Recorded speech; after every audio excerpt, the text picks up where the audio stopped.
Osmanlı'nın kalbi yorgundu artık. Yüzyıllar boyunca 3 kıtaya adalet taşıyan o görkemli imparatorluk, derin yaralar almış, Birinci Dünya Savaşı'ndan mağlup çıkmıştı. Topraklar bir elden gidiyor, umutlar tükeniyordu.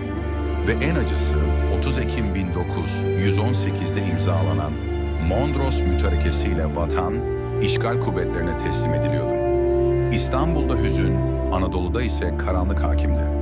Fakat o günlerde herkesin sustuğu bir zamanda bir avuç yürek konuşmaya başladı.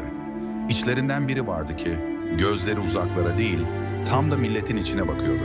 Mustafa Kemal Paşa. Çanakkale'de destan yazmıştı, şimdi ise milletin kaderini yeniden yazmaya kararlıydı.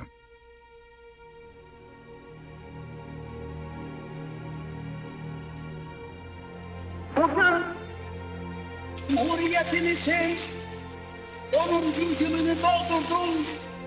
En büyük bayramdır.